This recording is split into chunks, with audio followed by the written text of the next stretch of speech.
శాసన మండలిలో సీఎం కేసీఆర్ మాట్లాడుతున్నారు. లైవ్ ద్వారా చూద్దాం. సహజంగా ఎందుకంటే ఒకదాన్ని ట్యూన్ అయి ఉన్నాం కాబట్టి మార్పు అనగా అంత ఈజీగా దాన్ని యాక్సెప్ట్ చేయం మనం. Even while sitting in the lap of change also we continue to protest. ఆ ఒడిలో కూర్చొని మార్పులోకి ప్రయాణం చేస్తూ కూడా మనం లేదు నేను ఒప్పుకొని అంటుంటాం అధ్యక్ష. సహజంగా చాలామంది ఫిలాసఫర్స్ రాసిన బుక్స్లో కూడా నేను చదివినాను. జనరల్లీ చేంజ్ అంటే టెండెన్సీ ఏంటంటే వీ డోంట్ యాక్సెప్ట్ ఇమీడియట్లీ. ఇంత ప్రబలమైన మార్పు అన్నప్పుడు ఏమవుతుందో ఇదవుతుందో అదవుతుందో అనుమానాలు సహజం, అందులో డౌట్ లేదు.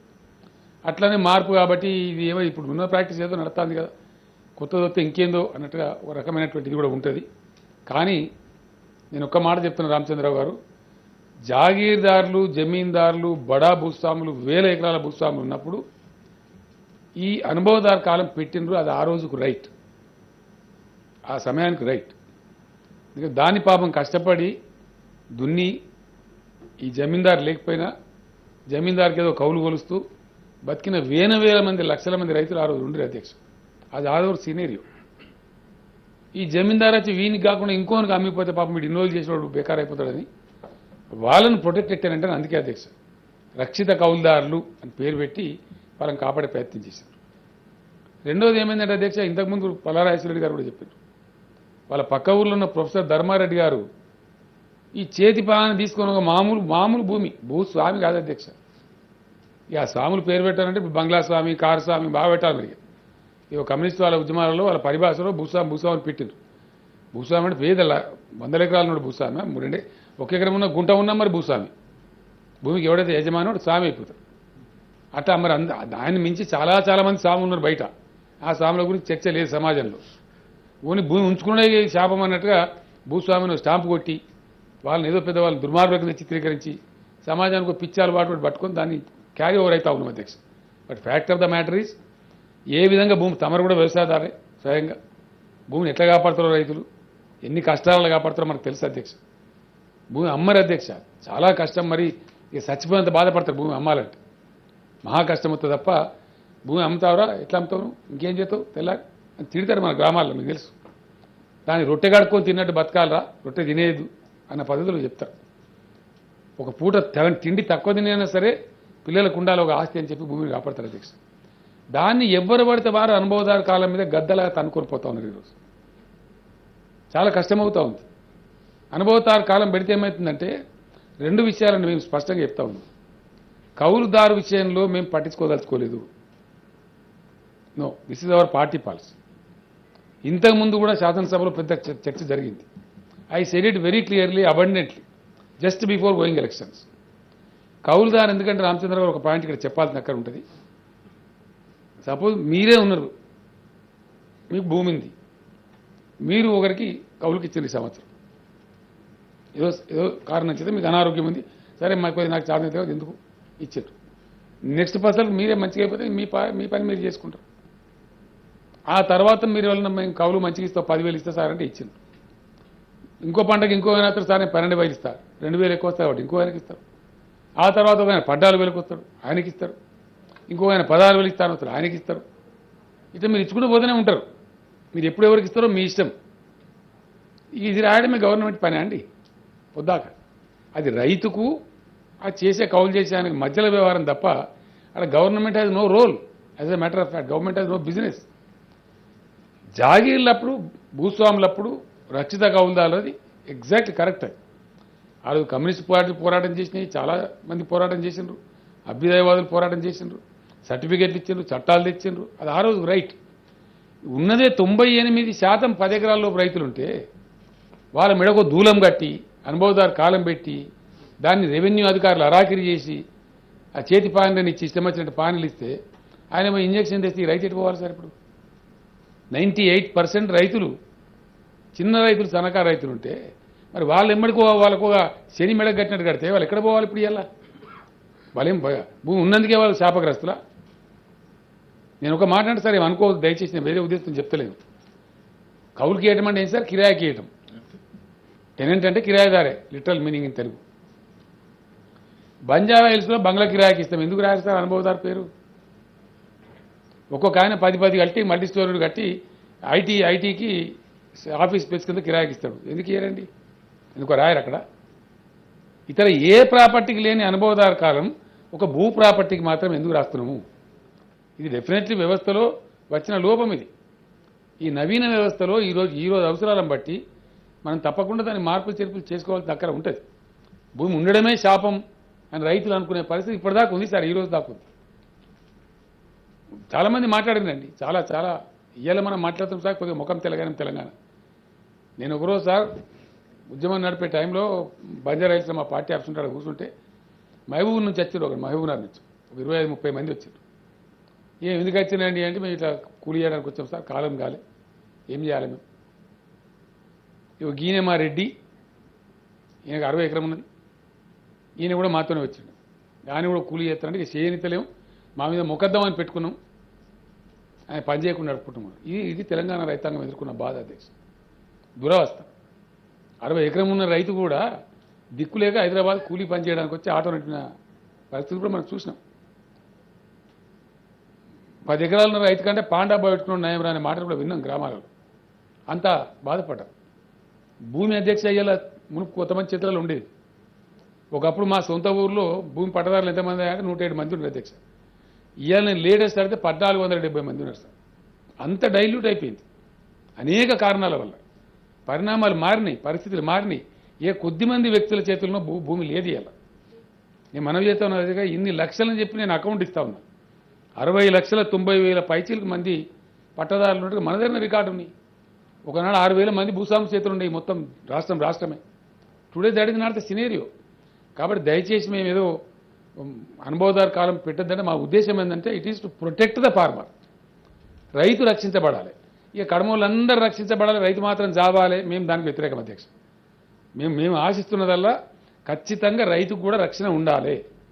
రైతుకు పరంపరగా అనేక రకాలుగా వచ్చే భూమి, ఆయన చాలా కష్టపడి కొనుక్కునే భూమి, దానికి రక్షణ ఉండాలనేది మా ఉద్దేశం. అందులో మార్పు లేదు. It is our party policy. డెఫినెట్గా we continue to protect the farmer. అనుభవదారు కాలం మేము పెట్టమండి, దాని తర్వాత పరిణామాలు మేము ఆలోచన చేస్తాం. ఇప్పుడు మీరు చెప్పిన నారాయణపేట హంపి మఠం కావచ్చు, గురుకుల్ ట్రస్ట్ ల్యాండ్స్ కావచ్చు, అవన్నీ ఉన్నాయి. కొన్ని రికార్డుకు ఉన్నాయి, మాయమైపోయినాయి. కొన్ని మొత్తం రికార్డులే మాయమైపోయినాయి. రకరకాల పద్ధతిలో వ్యవస్థ ఉంది. ఇవన్నీ కలిస్తే కూడా సార్ ఇప్పుడు ఇవన్నీ ఈ రకమైన భూములన్నీ కలిస్తే కూడా చాలా తక్కువ అమౌంట్ ఆఫ్ ల్యాండ్ ఉంటుంది. మేజర్ ఇష్యూ సెటిల్ అయిపోతే వ్యవసాయానికి సంబంధించిన 1.5 crore పైచీలకు 1.5 to 160 వరకు ఉండేటువంటి అది సెట్ అయితే, ఆ తర్వాత ఉండే 60-65 లక్షలు 66 లక్షల ఎకరాల అటవీ ఒకసారి సెట్ అయిపోతే, గ్రామ గంటల పట్టణాలు ఎట్లాగ ఉన్నాయి, గవర్నమెంట్ ల్యాండ్స్ కూడా ఎట్లాగ నోటిఫై ఉన్నాయి, ఇవన్నీ కూడా ఉన్నాయి. ఇవి సెటిల్ అయిపోతే మిగిలిన దాన్ని అడ్రస్ చేయడం చాలా ఈజీ అవుతుంది సార్. అది బ్రాకెట్ అయిపోతుంది. ఆ సమస్యలన్నిటి పరిష్కరించబడతాయి. దానికి పెద్ద ఇష్యూ కాదు. కాబట్టి ఆ విధంగా చేస్తాం. బ్యాంకులలో పాస్బుక్లు రామచంద్రరావు గారు, నా రిక్వెస్ట్ మిత్రులు ఏంటంటే బ్యాంకులలో పాస్బుక్స్ పెట్టుకోకూడదండి. ఆర్బీఐ నిబంధనల ప్రకారం, సెంట్రల్ గవర్నమెంట్ గైడ్లైన్స్ ప్రకారం క్రాప్ లోన్ కోసం పాస్బుక్లు పెట్టుకోవద్దు. కానీ వాళ్ళు దుర్మార్గంగా పెట్టుకుంటున్నారు. టర్మ్ లోన్కి అయితే పాస్బుక్లు పెట్టుకుంటారు. అది మార్టిగేజ్ చేయాల్సి వస్తుంది, ల్యాండ్ మార్టిగేజ్ చేయాల్సి వస్తుంది, అప్పుడు పెట్టుకుంటారు. దానికి మనం ఏం చేయలేము. అది దేశవ్యాప్తంగా అమలయ్యే పద్ధతి. కానీ క్రాప్ లోన్ పెట్టుకోకూడదు. ఇప్పుడు క్రాప్ లోన్కి అయితే పానీ నగలు తీసుకుపోయే అవసరం లేదండి.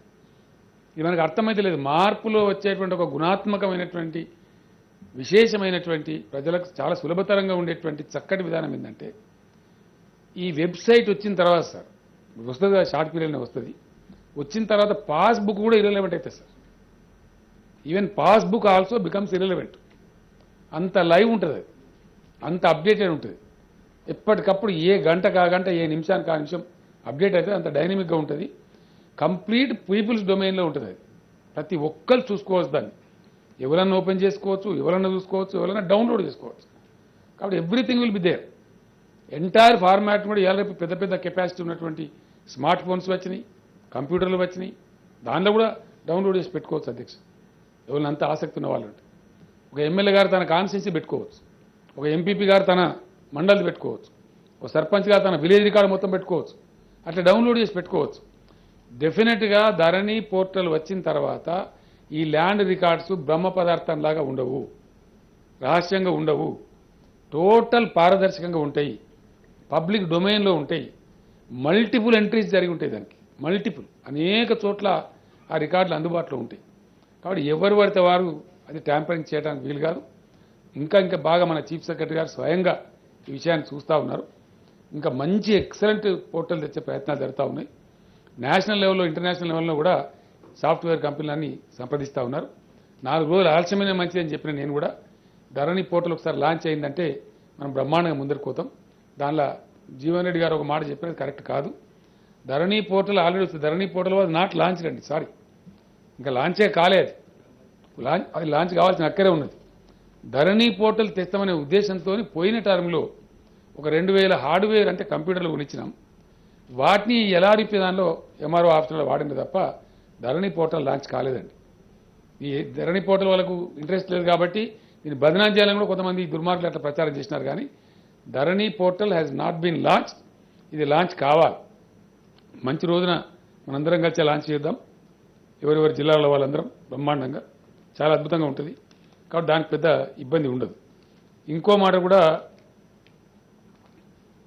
ట్రిబ్యునల్స్ గురించి కూడా రామచంద్రరావు గారు చెప్పినారు. ఈ ట్రిబ్యునల్స్ ప్రస్తుతం ఉన్నటువంటి 16,137 కేసెస్ మన దగ్గర ఉన్నాయండి. మనం తీసుకొని ఉన్నాం వీటిని. తహసీల్దార్ కోర్టు కావచ్చు, ఆర్డీఓ కోర్టు కావచ్చు, లేదా జాయింట్ కలెక్టర్ కోర్టు కావచ్చు. మన బాధ్యత, గవర్నమెంట్ బాధ్యత. ఒకసారి తీసుకున్నాం, కొన్ని వాయిదాలు జరిగినాయి, కొన్ని పేషీలు జరిగినాయి, విన్నాం. ఇటు సైడ్ అటు సైడ్ కూడా విన్నారు. అది ఏదో ఒకటి చెప్పాల్సిన బాధ్యత మనం ఉంటుంది. నేను ఇప్పుడు ఎక్స్టింగ్విష్ అయిపోయింది పో అని చెప్పడానికి ఉండదు. ఆ బాధ్యతను గుర్తించుకొని మంచి మెరికల్ లాంటి అద్భుతమైన నిజాయితీ పరులైన ఐఏఎస్ అధికారులు మన దగ్గర ఉన్నారు. కొంతమంది రిటైర్డ్ ఉన్నారు, కొంతమంది ప్రజెంట్ వర్కింగ్ ఉన్నారు. వాళ్ళ ఆధ్వర్యంలో వన్ టైం కిందనే ట్రిబ్యునల్స్, రామచంద్ర గారు, these are not going to be permanent tribunals అండి. ఈ ట్రిబ్యునల్స్ ఉండవు. ఇవి ఈ ఉన్నటువంటి 16,137 కేసులు లేని మొత్తం వీటిని పరిష్కరించి మంచి వచ్చాడని చెప్తారు to the best of their wisdom. అక్కడికి అయిపోతాయి. ఆ తర్వాత ట్రిబ్యునల్స్ ఉండవండి. అప్పటికి ఎవరికన్నా దాని మీద వివాదం ఉంటే they can go and pursue the matter in the civil court. అది వాళ్ళ ఇష్టం మాట. కాబట్టి ఈ ట్రిబ్యునల్స్ పర్మనెంట్ కాదండి. ఇవి fast track tribunals, time bound tribunals. 2 months 3 monthsలో ఆ కేసులు, ఎగ్జిస్టింగ్ కేసులను మన బాధ్యత, ప్రభుత్వ బాధ్యత కాబట్టి వాటిని పరిష్కారం చేసి అక్కడికి అవి ముగిసిపోతాయి. ఆ తర్వాత రెవెన్యూ కోర్టులు మనకు ఉండవు. ఎందుకంటే మనము ఒక విషయం తమను కూడా అందరూ కూడా దయచేసి గౌరవ సభ్యులు ఆలోచించారు. తహసీల్దారే ఆర్డర్ పాస్ చేస్తారు, మళ్ళీ తహసీల్దారే కోర్టు. ఇదే కాదు న్యాయం సార్. ఆర్డీఓ గారి ఆర్డర్ పాస్ చేస్తారు, మళ్ళీ ఆర్డీఓనే కోర్టు. ఇక్కడ ఆర్డీఓ, అక్కడ judge.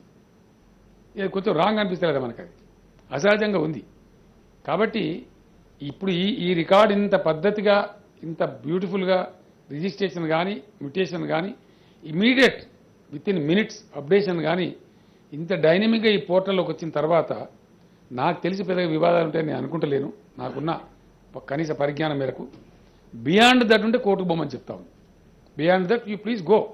We have a great good justice department. Particularly you have been a lawyer for quite long time. There is a justice department, please go there. అక్కడ ఎందుకంటే final degree వస్తే మనకు కూడా నెచ్చినప్పుడు ఉండదు. అది ఏది వచ్చినా మనం ఇచ్చినా, మనం ఇన్ని కోర్టు పెట్టించినా ఇప్పుడు ఆగుతున్నారా? ఈ పెరిగినటువంటి భూ విలువల వల్ల మళ్ళీ కోర్టు పోతున్నాం. కింది కోర్టు ఇస్తే అక్కడ కూడా ఆగుతలేదు, మళ్ళీ హైకోర్టుకు పోతా ఉన్నారు. ఇట్లా రకరకాలు జరుగుతూ ఉంది. కాబట్టి ఆ పెంట మకిలి మనం పెట్టుకొని మళ్ళీ మన అధికారులు ఈ న్యాయాలు చెప్పే తీర్పులో దానిలో కొంత అవినీతి చోటు చేసుకొని ఈ బాధ అంతా ఎందుకు అనవసరంగా అనే పద్ధతిలో పోతా ఉన్నాం. కాబట్టి దయచేసి ఆ కోర్టులు ఉండవండి. అది ప్రాక్టీస్లోకి వస్తే తెలుస్తుంది. నిజంగానే కోర్టు ఉండే అక్కర్నది అనుకుంటే యాన్నో కూడా మనం కూడా పెట్టే ఆలోచన భవిష్యత్తులో చేసుకోవచ్చు.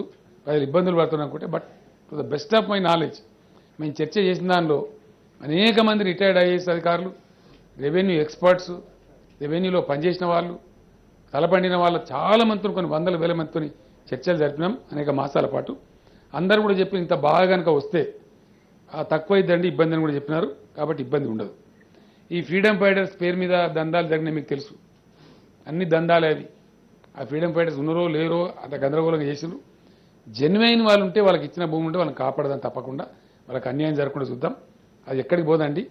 ఇంకో మాట, వక్ఫ్ భూములు, దేవాదాయ భూములు, వాటి గురించి జీవన్ రెడ్డి గారు ప్రస్తావించిన, మీరు కూడా చెప్పినారు. వాటన్నిటిని ఆల్రెడీ ఆర్డర్స్ కూడా ఇచ్చినామండి. They will be auto locked, no more registrations. ఇప్పుడు ఈ పరిష్కారం అయింది అంతా అయ్యే వరకు ఎట్టి పరిస్థితులలో ఆ భూములు, అవి ఎండోమెంట్స్ భూములైనా వక్ఫ్ భూములైనా వాటి రిజిస్ట్రేషన్ అనేది చేయరు, ఆటో లాక్లో ఉంటాయి. కాబట్టి అక్కడ ప్రాబ్లం రాదు. రెండవది, ఇంతకుముందు మా మిత్రుడు రాజేశ్వరరావు గారు క్రిస్టియన్ల భూములు కూడా చేయాలని వారు అన్నారు. అది సాధ్యం కాదండి. ఇది అబద్ధాలు చెప్పడం మంచిది కాదు. మీరు అడిగిన కదా అని చెప్పి నేను మాట్లాడితే ఇక్కడ మాటకు తమాషా ఉంటుంది కానీ ప్రాక్టికల్ ఇంప్లిమెంటేషన్ మీకు, ఎందుకంటే వక్ఫ్ భూములకు బోర్డు ఉంది, వక్ఫ్ సెంట్రల్ యాక్ట్ ఉంది, దానికి ఒక పద్ధతి ఉంది కాబట్టి ఆ భూములకు లెక్క పత్రం 77,000 ఎకరాలని లిస్ట్ ఉంది, రిజిస్టర్ ఉంది, గవర్నమెంట్ ప్రొవైడ్ చేసిన గజెట్స్ ఉన్నాయి. కాబట్టి దాని మీద మనకు నియంత్రణ అధికారం ఉంటుంది. ఎండోమెంట్స్ భూమి కూడా పద్ధతి ఉంది, ఆ ల్యాండ్స్ కూడా గవర్నమెంట్ గజెట్ ఇచ్చింది కాబట్టి ఉంటుంది. ఇప్పుడు క్రిస్టియన్ మిషనరీకి సంబంధించిన భూముల లెక్కలు వివరాలు ఎక్కడ ప్రభుత్వం దగ్గర ఇవ్వండి. మీ దగ్గర మీకు బోర్డు లేదు, మీ లెక్కలు గవర్నమెంట్లో కూడా లేవు. ఒకవేళ మీరు క్రిస్టియన్ సమాజం పెద్దలందరూ కూర్చొని మాకు కూడా వర్క్ బోర్డు లాగా బోర్డు పెట్టండి లేదా ఎండోమెంట్స్ లాగా పెట్టండి అంటే పెట్టుకుంటే మీ భూములని వివరాలు ప్రభుత్వానికి ఇస్తే తప్పకుండా దాన్ని కూడా కాపాడే ప్రయత్నం ప్రభుత్వం చేస్తుంది. కానీ డైరెక్ట్గా మేము క్రిస్టియన్ల భూములు చేద్దంటే ఏది క్రిస్టియన్ భూమి ఏది నాన్ క్రిస్టియన్ భూమి తెలియకుండా చేస్తే బాధ్యతారహితం అవుతుంది. అనవసరంగా అది కోర్టుకు పోయి కేసు వేలవుతుంది. కాబట్టి అది ఇప్పుడు సాధ్యం కాదు. రాజేశ్వరరావు గారు, మీరు ఆలోచన చేయండి కమ్యూనిటీలో. ఒకవేళ అందరూ కలిసి మన భూములు వివరాలు ప్రభుత్వానికి ఇద్దామంటే మీరు ఇస్తే వాలంటీర్గా దాన్ని ఎగ్జామిన్ చేసి గవర్నమెంట్ చేస్తే కానీ సాధ్యం కాదు. యాజిటీస్గా వక్ఫ్ లాగా ఎండోమెంట్స్ లాగా రైతు భూములకు సాధ్యం కాదు. ఆ విషయాన్ని క్రిస్టియన్ మత పెద్దలు ఆలోచించి చెప్తే గవర్నమెంట్కి ఏం అభ్యంతరం ఉండదండి. వీఆర్ఓలు లేనప్పుడు ఆల్టర్నేటివ్ ఎట్లా అని చెప్పి రామచంద్రరావు గారు అన్నారు. రామచంద్రరావు గారు నాకు తెలిసి ఈ రైతు బంధు వ్యవస్థ ఏదైతే పుట్టిందో దీని ద్వారా రైతులకు మన గ్రామాలలో ఇప్పుడు అగ్రికల్చర్ ఎక్స్టెన్షన్ ఆఫీసర్ని చాలా పెద్ద ఎత్తున పెంచుకున్నాం. వాళ్ళంతా యాక్టివ్గా పనిచేస్తూ ఉన్నారు. ఒక్క వీఆర్ఓ మీదనే ఆధారపడి రైతు లేడు. ఈరోజు ఇచ్చే కాడికి ఆయనకి పాస్బుక్ ఇచ్చినా ఆయన చేతిలో ఉంది. వీఆర్ఓ పోతేనే మా పీడపోయిందని రైతులే అంటా ఉన్నారు. ఆల్టర్నేటివ్ వ్యవస్థ కూడా మళ్ళీ వద్దని కూడా చెప్తా ఉన్నారు. నిన్న మొన్న నాకు ఫోన్లు చేసింది చాలామంది. మళ్ళీ ఈ వీఆర్ఏల లాంటి వాళ్ళని ఇక్కడ పెట్టారు, మళ్ళీ కొంపపుచ్చుకుంటుంది, ఇంకో మరో వీఆర్ఓ తయారవుతారని కూడా భయపడతా ఉన్నారు జనం. కాబట్టి అంత రోజు పొద్దున్న లేస్తే పొద్దున మాపున అవసరం ఉండదండి. అంత అత్యవసరం డే టు డే ఉండదు. ఉంటే ఎంఆర్ఓ ఆఫీస్ కూడా విత్ ఇన్ ద రీచే ఉంది. అసలు పోర్టల్నే మొత్తం నిక్షిప్తమై ఉంది. కాబట్టి దానిలో వివాదం లేదు. నాకున్నటువంటి దీని ప్రకారంగా మొన్న ఇన్ని లక్షల రైతులకు 7,279 కోట్ల రూపాయలు వితౌట్ ఎనీ డిస్ప్యూట్ పంచగలిగినాం. అవి చక్కగా ఉన్నాయి. దాని ప్రకారంగా అంత పెద్ద బెంబేలెత్తే అంత అవసరం పడుతుందని అనుకుంటలేను. అల్టిమేట్గా ఒక నట్షెల్లో చెప్పాల్సుకున్న one word I can definitely say, నేను కూడా రైతుని స్వయంగా. నేనున్న కాడ కూడా ఇప్పుడు నేనున్న నా భూమి ఉన్న కాడ కూడా గ్రామం ఉంది. ఆ గ్రామంలో 99.9% అసలు వివాదాలు ఇవ్వండి. Just one or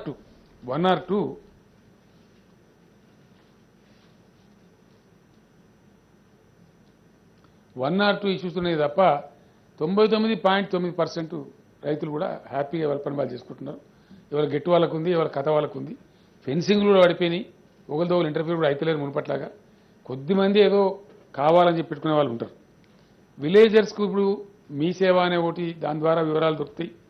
call centre కూడా ఏర్పాటు చేసే ప్రయత్నం చేస్తూ ఉన్నాం. దాని ద్వారా కూడా దొరికేటట్టుగా చాలా బాగా వస్తుందండి. ఫైనల్గా ధరణి లాంచ్ అయ్యే నాటికి రైతులకు ఏదైనా అవసరం పడ్డట్టయితే వాళ్ళ అనుమానం ఏదైనా ఇన్స్టంటేనియస్గా తీర్చాలనుకుంటే తీర్చడానికి కూడా గవర్నమెంట్ డెఫినెట్గా కొన్ని మెకానిజమ్స్ ఏర్పాటు చేస్తుంది. కాల్ సెంటర్స్ కూడా ఏర్పాటు చేస్తుంది. వాళ్ళకి యాతన ప్రయాస లేకుండా కూడా ఏర్పాటు చేస్తే నేను మీకు హామీ ఇస్తా ఉన్నాను. ఆ రకంగా అది కూడా జరుగుతుంది. వీఆర్ఏ పరిస్థితి ఏమిటి అని మీరు అడిగినారు. చాలా విప్లవాత్మకంగా వాళ్ళందరూ కూడా పాపం అందులో ఎక్కువ శాతం 99% దళితులు బీసీలే ఉన్నారండి. వాళ్ళ దృష్టి గమనించి వాళ్ళ సమాజానికి కూడా సేవ చేసిన పాపం. మస్కూరీలని నీరడీలని చాలా రకాల పేర్లతోని సమాజానికి సేవ చేసినారు. వాళ్ళకి పాపం ఏజ్ లిమిట్ లేదు కాబట్టి వాళ్ళు దాదాపు ఇప్పుడు 65-70 ఏళ్ళ వయసులో కూడా చేస్తున్నారు. ఏదో నెలకో 10,000 వస్తుంది కదా అని చెప్పి బాధపడకుండా కూడా పనిచేస్తున్నారు. మేము మా గవర్నమెంట్ లిబరల్గా ఆలోచన చేసి పాపం వాళ్ళు ఇన్నేళ్ళు సేవ చేసినారు కాబట్టి వాళ్ళు ఒకవేళ కోరితే వాళ్ళ వయసులో ఉండి వాళ్ళే చేస్తామంటే ఓకే, లేదంటే వాళ్ళ పిల్లలకు కూడా అవకాశం ఇవ్వాలని చెప్పి ఆలోచన చేసినాం సార్. ఆ ప్రకారంగా వాళ్ళ ఆప్షన్ తీసుకొని కాబట్టి వాళ్ళ పిల్లలకు కూడా ఇస్తాం. వాళ్ళకి స్కేల్ ఎంప్లాయ్మెంట్ ఇస్తూ ఉన్నాం. వాళ్ళని వివిధ డిపార్ట్మెంట్లో సర్దుతూ ఉన్నాం. మన తెలంగాణలో కూడా ఇరిగేషన్ నెట్వర్క్ ఇప్పుడు బాగా పెరుగుతూ ఉంది, రోజు రోజుకు ఇంకా బాగా పెరుగుతుంది. మనకు లష్కర్ అనే పోస్టు చాలా అవసరం ఉంటాయి. లష్కర్ అంటే సేమ్ నీరడ్ లాగా ఇంతకో ఒక నిర్ణీత దూరానికి ఒక లష్కర్ లేకపోతే పకడ్బందీగా నిర్వహణ కూడా జరగదు. అది జరగాలంటే కూడా బాగా ఈ లష్కర్లు అవసరం ఉన్నాయి. ఇరిగేషన్ డిపార్ట్మెంట్లు అడుగుతూ ఉన్నారు. వీళ్ళు కొన్ని వేల మంది అడ్జస్ట్ అవుతారు. ప్రస్తుతానికి ఒక 20,200 పైచిలకు వర్కింగ్ వీఆర్ఎస్ ఉన్నారు. వాళ్ళందరినీ కూడా వాళ్ళు పంచాయతీరాజ్ పోదామంటే పోవచ్చు. ఒకడో ఇద్దరు వీఆర్ఓస్ అవసరం అని చెప్పి మనం ఎంఆర్ఓ చెప్పారు. నాకు విలేజ్ లింక్ మొత్తమే కట్ అయితే కూడా మాకు ఇబ్బంది అవుతుంది. కాబట్టి ఒక్కరైనా ఎవరైనా స్కేల్ ఇచ్చి గ్రామంలోనే పెట్టండి, పెడితే మాకు ఒక లింక్ ఉంటుంది కనీసం మేము మంచిగా చూడడానికి అని చెప్పి అట్లా ఉండదలుచుకునే వాళ్ళని అక్కడ గ్రామంలో ఉంచుతామండి. మిగతా వాళ్ళందరినీ మటుకు పంచాయతీరాజ్ కానీ, మున్సిపల్ కానీ, ఇరిగేషన్ కానీ ఇతర శాఖలకు వాళ్ళు పంపిస్తామండి. వాళ్ళ సేవలు అవసరం ఉన్నాయి అక్కడ వాడుకుంటామండి. అదేవిధంగా field verification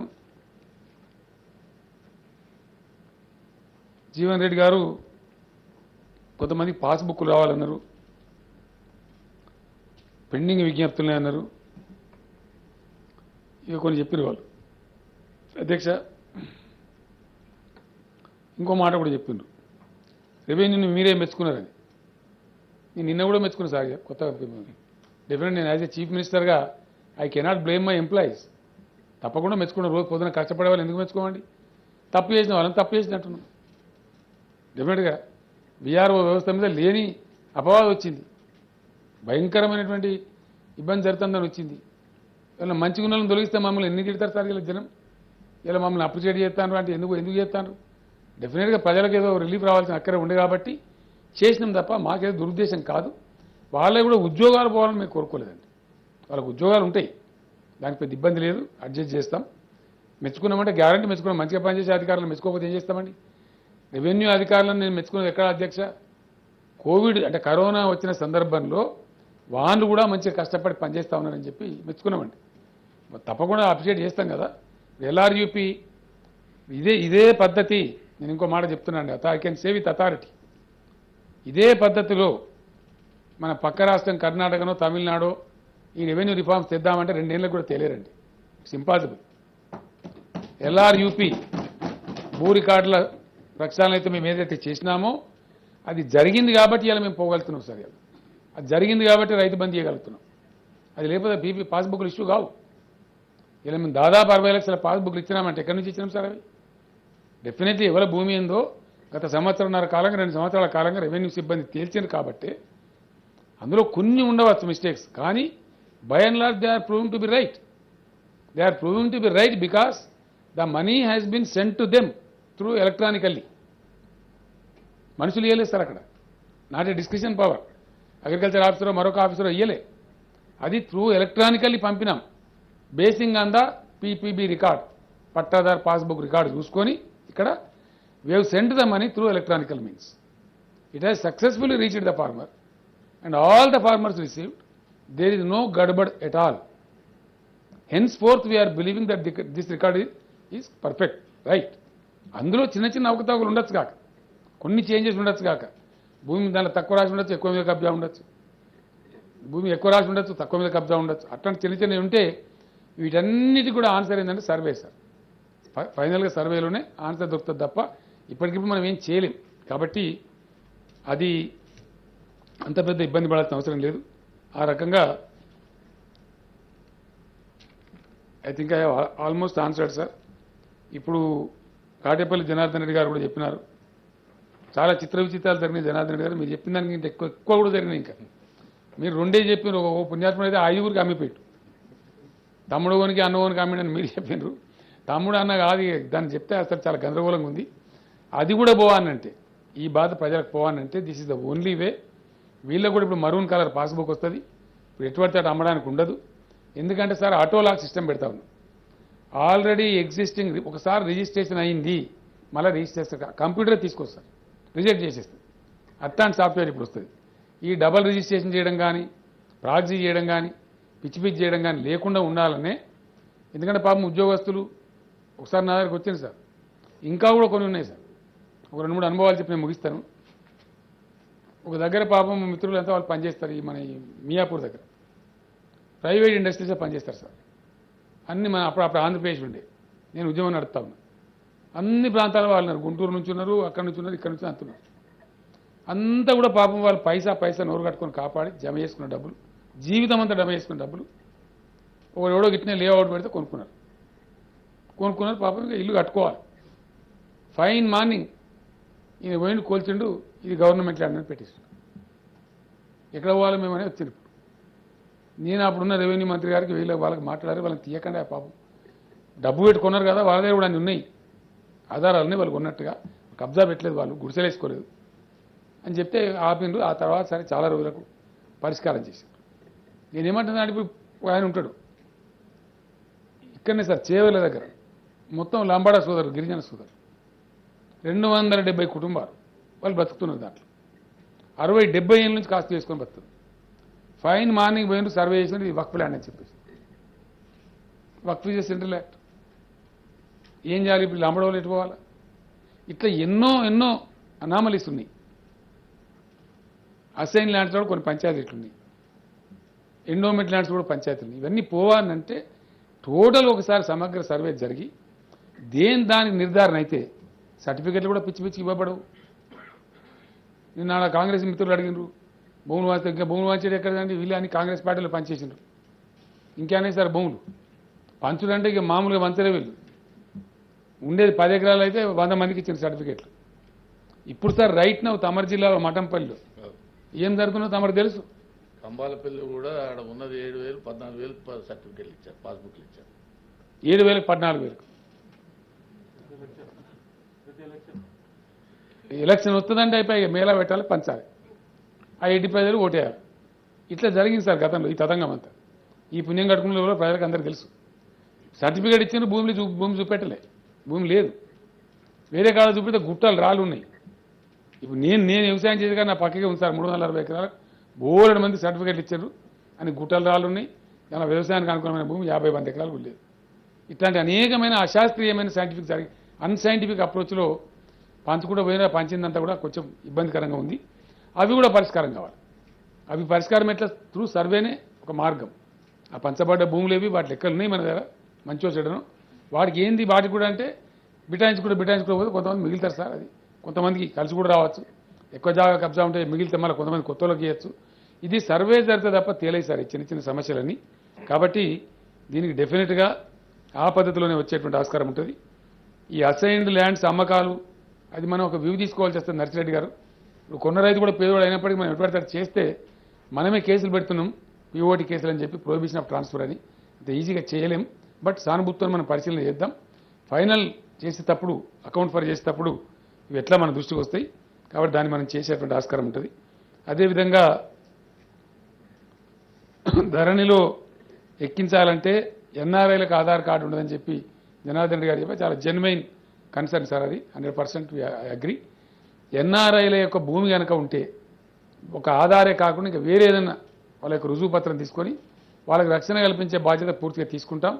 NRIs land will be protected sir. I'm assuring the house 100% protect అవుతుంది. వాళ్ళకు దేనో ఒక పద్ధతి పెట్టి వాళ్ళ పాస్పోర్ట్ ద్వారానో ఇంకో ద్వారానో గవర్నమెంట్ అనుకుంటే వాళ్ళకి వెసులుబాటు కల్పించవచ్చు. కాబట్టి ఒక ఆధార్ కార్డు లేనంత మాత్రాన వాళ్ళ భూమి పోకూడదు. కాబట్టి ఎన్ఆర్ఐల భూములను రక్షించే బాధ్యత కూడా ప్రభుత్వం తీసుకుంటుంది. దానికి అవసరమైనటువంటి మెకానిజం కూడా ఖచ్చితంగా తెస్తామని కూడా నేను మనవి చేస్తా ఉన్నా అధ్యక్ష. వెరసి అధ్యక్ష, ఇది నేను స్పష్టంగా మళ్ళొకసారి చెప్తా ఉన్నాను. మొన్న అసెంబ్లీలో నేను చెప్పలేకపోయినా ఈరోజు చెప్తా ఉన్నా. కౌన్సిల్లో ఒక్క గిరిజనుల భూములు అంటే ఏజెన్సీ ఏరియా భూములు అసలే మేము కలగజేసుకోం సార్. ఎందుకంటే అక్కడ సెంట్రల్ యాక్ట్, అది everything there is governed by 170 act. కాబట్టి అవి ఒకటి యథాతథంగా ఉంటాయి. అందులో ప్రభుత్వం ఏలు పెట్టదు, కాలు పెట్టదు. ఇప్పుడు ఏదైతే అక్కడ జరుగుతూ ఉందో it will continue like that. మిగతా వాటికే ఈ చట్టం వర్తిస్తుంది. అందులో ఎవరు కూడా దాని మీద ఇబ్బంది పడాల్సిన అవసరం లేదు. ఈ వక్ఫ్ ఎండోమెంట్స్ ల్యాండ్ ఆల్రెడీ ఆటోలాగ్ చేసేసినాం, అవి రిజిస్ట్రేషన్ కావు. ఈ క్రైస్తవులు నేను చెప్పిన అధ్యక్ష సఫిషియెంట్గా ఐ థింక్ ఐ ఆన్సర్డ్. అదేవిధంగా ఈ చట్టం ద్వారా తప్పకుండా ప్రజలకు మేలు జరుగుతుందని, 100% లాభం జరుగుతుందని మేము ఆశిస్తూ ఉన్నాం. ప్రాసెస్లో ఇంకో చట్టం వారు చెప్పినారు, ఇంకోటి క్లాజు అనవసరమైన కేసులు మన అధికారుల మీద పెట్టకుండా ఉండడానికి దాన్ని పెట్టిన తప్ప అటువంటిది కాదండి. అయినా కూడా కోర్టు పోతూనే ఉంటారు, హైకోర్టు పోతూనే ఉంటారు, మీకు తెలుసు. అది మీరు లాయర్సు కాబట్టి అది సేవింగ్ క్లాజ్, ఒక జనరల్ క్లాజ్ లాగా పెట్టినాం. అది తప్ప వేరే ఉద్దేశం లేదు. అది పెద్ద ఇబ్బంది కూడా కాబోదు. మనం చట్టం చేసిన ప్రతిసారి కూడా మనం పెడతా ఉంటాం అధ్యక్ష, తమకు తెలుసా విషయం. అయినా కూడా కోర్టు పోతూనే కూడా జరుగుతూ ఉంటుంది. ఏదేమైనప్పటికీ ఈ ప్రాసెస్లో వచ్చేటువంటి న్యాయపరమైన చిక్కులు కావచ్చు, ఇతరత్ర వచ్చే సమస్యలు కావచ్చు, ఒక పెద్ద కార్యక్రమానికి పూనుకున్నప్పుడు కొన్ని హడిల్స్ తప్పకుండా వస్తాయి అధ్యక్ష. అన్నిటినీ కూడా 100% సమర్థవంతంగా మేము ఎదుర్కొంటాం. మాకు ఇంకా సఫిషియెంట్ టైం ఉంది. ఈ టర్మ్లోనే వాటన్నిటిని కూడా ట్యాకిల్ చేస్తాం, అద్భుతంగా దాన్ని పరిష్కారం చేస్తాం. దీనిలో నేను కోరుతున్నది ఎటువంటి సార్ ఎంత బ్యూటిఫుల్ ఉంటుందంటే, ఒక క్రాప్ లోన్ కావాలంటే ఇలా ఉరుకు తీసుకురాపు పాని నకలు చెప్పు. కొన్ని బ్యాంకులు దుర్మార్గంగా నువ్వు లింక్ డాక్యుమెంట్ చెప్పంటారు, ఇట్లా వాళ్ళని హరాస్మెంట్ చేస్తూ ఉన్నారు. పాని నకలు ఇమ్మంటే వాడు లావర్ కూడా చేయి చెప్తాడు. ఇవన్నీ బాధలు పోవాలంటే రేపు దీని తర్వాత నేను బ్యాంకర్స్ కూడా పిలిచి మాట్లాడాను అధ్యక్ష, మీకు ఇంత మంచి ఇది వచ్చిన తర్వాత ఇంక ఇబ్బంది ఏముంటుందండి నాకు అర్థం కాదు, మీరు పాని నకలు అడగకుండా ఇవ్వాలి కదా అంటే ఇస్తాం సార్ అని చెప్తున్నారు. రైతుల యొక్క ఎన్కంబరెన్స్ వివరాలు కూడా పోర్టల్లో ఉంటాయి అధ్యక్ష. ఇంతకుముందు కూడా భూమి అమ్మి ఇంకోటి కొనానంటే ఈసీ తీసుకురాపో అదోదా కాడిపోవాలి, అది ఇదేమన్నట్టు ప్రయాసం, రకరకాల ఇబ్బందులు ఉండేవి. ఏ డాక్యుమెంట్ కూడా తెచ్చే అవసరం ఉండదు సార్. ఇప్పుడు పర్ఫెక్ట్గా చాలా 100% చాలా క్లారిటీ వస్తుంది, చాలా ట్రాన్స్పరెన్సీ వస్తుంది. దాన్ని పెట్టే ముందు కూడా మేము ఒకసారి పబ్లిక్ డొమైన్లో పెట్టి చర్చ కూడా పెడతాం. అప్పటికి ఇంకేమైనా సలహాలు వస్తే కూడా తీసుకుందామని ఓపెన్ మైండ్తో ఉన్నాం. కాబట్టి జీవన్ రెడ్డి గారికి నా రిక్వెస్ట్, శాసనసభ దాన్ని అద్భుతంగా ఏదైతుందో యునానిమస్గా పాస్ చేసింది, మనం కూడా గౌరవం దక్కించుకుందాం. అప్పర్ హౌస్లో కూడా మీరు ఆశపడుతున్నారు సెలెక్ట్ కమిటీ అని, మీరు ఆశ దురాశ అనేది మేము ఖచ్చితంగా ఇంప్లిమెంట్ చేస్తాం, విజయం కూడా సాధిస్తాం. దాని మీద ఆలస్యమైద్దామని మీరు అనుకుంటారు కానీ ఆలస్యం కానీయం, ఎట్లా అధిగమించాలో మాకు తెలుసు. కాబట్టి ఆ ప్రకారంగా చట్టానికి మీరు కూడా సహకరించి దీన్ని విజయవంతం చేయడంలో భాగస్వాములు కాండి, మీకు కూడా గౌరవం వస్తుంది మనవి చేస్తూ, సభ్యులు దయచేసి I almost answer all the queries. ఏమైనా ఒకటే డౌట్స్ ఉన్నా అడిగినా కానీ ఐఎమ్ రెడీ టు ఆన్సర్ చెప్తాం. ఆ విధంగా యునానిమస్గా పాస్ చేయాలని నమ ద్వారా సభ వారిని కోరుతూనే విరమిస్తాను.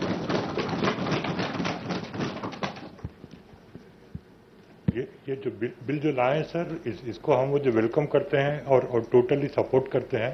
और उसके साथ साथ आपसे दो चीज़ों पे क्लैरिफिकेशन पूछूंगा सर. एक ये था कि दिसंबर 2014 में एक वो जो है टास्क फोर्स बनाया गया था, जो गवर्नमेंट लैंड्स की जो ग्रैबिंग हुई थी उसके बारे में एसके सिन्हा साहब का टास्क फोर्स बनाया गया था. और वो जो 2 साल तक वो जो है टास्क फोर्स काम करते रहा, आपको दिसंबर 2016 तक काम करते रहा. और जो ये समझा जाता है कि एसके सिन्हा साहब ने 11 रिपोर्ट्स जो है सबमिट किए थे गवर्नमेंट को.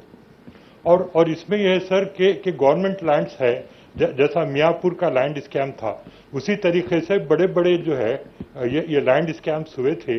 आपको पिछले गवर्नमेंटों में वो तेलुगु देशम के रहो या कांग्रेस के रहो, तो और उसके अंदर जो ये दूसरी चीज़ ये भी रही कि जो रेवेन्यू ऑफिशियल्स जो थे और जो रजिस्ट्रेशन डिपार्टमेंट के ऑफिशियल्स जो थे, जैसा तहसीलदार्स और वो सब रजिस्ट्रार्स, उनकी मिली भगत से और उनके कॉन्स्पिरेसी से आपको हजारों एकड़ वो जो गवर्नमेंट का लैंड जो है प्राइवेट लोगों के हाथों में चले गया, इन्फ्लुएंशियल लोगों के हाथों में चले गया.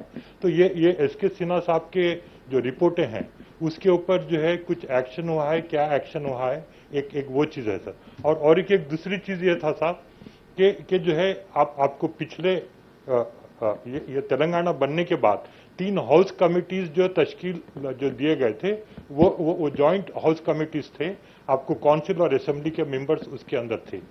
तो एक तो आपको गवर्नमेंट लैंड्स और वो जो भूधन जो लैंड्स की जो ग्रैबिंग हुई थी उसके बारे में, और दूसरा एंडोमेंट्स और वो वफ लैंड्स के बारे में, और वो जो तीसरी कमेटी जो थी जो कोऑपरेटिव हाउसिंग सोसाइटीज़ के अंदर जो ज़मीनों को जो बेचते हैं, जिस तरीके से मिसयूज करते हैं उसके बारे में थी. तो ये जो जब वो जो 2018 में असेंबली डिसॉल्व कर दी गई, तो ये उसके बाद ये कमेटियाँ जो है ख़त्म हो गए. तो जो उसको रिकॉन्स्टिट्यूट करने की ज़रूरत है सर. ये 2 इश्यूज़ के ऊपर आप अगर रोशनी डालें तो. జీవన్ రెడ్డి గారు ఓన్లీ సింగిల్ క్లారిఫికేషన్. సబ్జెక్టే సార్. అధ్యక్ష, గౌరవ సీఎం గారు ఏదైతుందో ఇప్పుడు ఈ జ్యుడిషియల్ పవర్స్ ఏదైతే మీరు కమిటీ ఇస్తామని చెప్పట్టు ఇట్స్ ఓన్లీ టైం బౌండ్, అది కూడా పెండింగ్ కేసెస్ వరకే డిస్పోజ్ అయిపోతాయి, తర్వాత అప్పీల్స్ ఉన్నాయని చెప్పిన స్పష్టంగా పేర్కొంటున్నారు. ఇప్పుడు నేను ఈ విజ్ఞప్తులు ఏదైతుందో సార్ అవి అప్పీల్గా నమోదు కాలేదు. అప్పీల్స్గా నమోదు కానటువంటి ఒక విజ్ఞప్తులు స్టిల్ రెవెన్యూ డిపార్ట్మెంట్ మీద విశ్వాసంతో ఎంఆర్ఓ కార్యాలయమే కానీ ఆర్డీఓ కార్యాలయమే కానీ కలెక్టర్ గారి దగ్గర పెండింగ్ ఉన్నాయి, లేక ఇంకా ముందు భవిష్యత్తులో వచ్చేటి ఉన్నాయి. కాబట్టి ఇది వాటి కొరకు విచారణ కొరకు కలెక్టర్ గారికి పవర్స్ ఇస్తారు. ఏదో ఒకటి some institution must be there, లేకుంటే ఏదైతుందో భవిష్యత్తు లోపల అది తీవ్ర ఆందోళనకు గురవుతుంది సార్. ఇంకోటి సార్, ఇప్పుడు కొన్ని సర్వే నెంబర్స్ ఏదైతుందో part of it is government land, part of it is private land. ఉదాహరణకు కొంత ల్యాండ్లో ఎస్ఆర్ఎస్పి కెనాల్స్ కొరకు సేకరించారు, కొంత రిమైనింగ్ ల్యాండ్ ఏదిదో పట్టా ల్యాండ్ ఉంటుంది. ఆ నెంబర్ ఏమైపోయింది, గవర్నమెంట్ ల్యాండ్ అని చెప్పి నమోదు చేయబడుతుంది. గవర్నమెంట్ ల్యాండ్ అని చెప్పి నమోదు చేయబడడంతో ఏదైతుందో ఈ రిమైనింగ్ పట్టా ల్యాండ్ ఏదైతుందో దాన్ని వినియోగించుకోలేకపోతున్నాడు, ట్రాన్సాక్షన్ చేయలేకపోతున్నాడు. కాబట్టి ఈ రిమైనింగ్ పట్టా ల్యాండ్ అనేది ఏదైతున్నదో దాన్ని మీరు ప్రైవేట్ ల్యాండ్గా నోటిఫై చేసేటట్టు చర్యలు చేపట్టాలని చెప్పని మీ ద్వారా పేర్కొన్న అధ్యక్ష, సీఎం గారు ఒకటి స్పష్టంగా ఏం పేర్కొన్నారు, క్రాప్ లోన్కు సంబంధించి నాబార్డ్ గైడ్ లైన్స్ ఉన్నాయి, నాబార్డ్ గైడ్ లైన్స్కి అనుగుణంగా పట్టేదారు పాస్బుక్ మాటిగే చేయమని అడిగే అధికారం ఎవరికి లేదు అని చెప్పారు. It's right. కానీ రైట్.